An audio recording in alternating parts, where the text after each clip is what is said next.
10 signs that you are a Lyran starseed. Number 1, you have an old soul. You probably enjoy your solitude. You love everything that has to do with knowledge, wisdom, and truth. You was probably just like my boy Huey, a conspiracy theorist, and you love to read a lot of books. You probably were very thoughtful and introspective. But sometimes you think a little too much to the point where you overthink or overanalyze. You're very good at being optimistic and seeing a bigger picture of things. And you're probably also a very strange and maladaptive kid growing up. Number 2, you trust in the flow of life.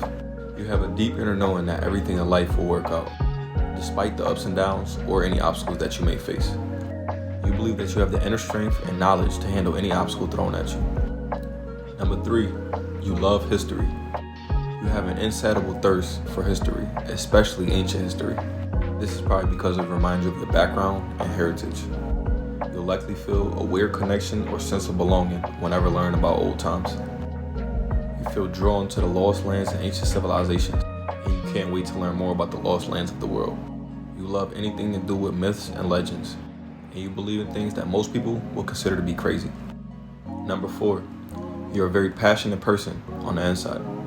I say on the inside because you don't let this passion overthrow your deeply grounded nature. You carry a very balanced masculine and feminine energy, and you can switch your energy whenever you need to, depending on the task. Which means that you acknowledge your inspired ideas, but don't feel a need to act on them right away. Because you understand that passion, like any feeling, comes and goes.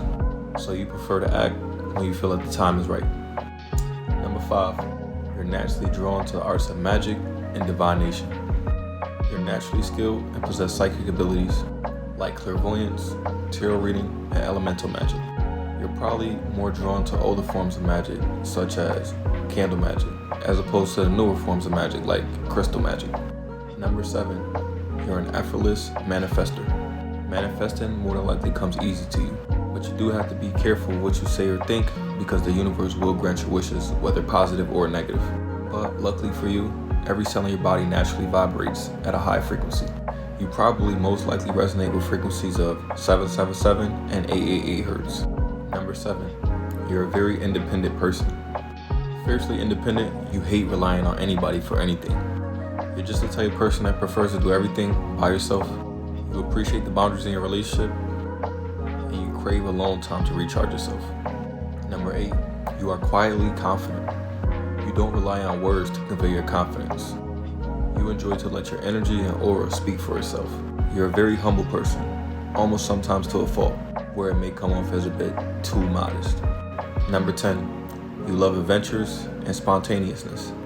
You value your freedom and love spontaneous trips, especially surprise adventures with the loved one. You realize that it's just all part of the experience of being on Earth, and that your soul gets to enjoy this physical 3D reality. You see the world as a playground for your soul, and you may feel drawn to visiting the most spiritualist of places.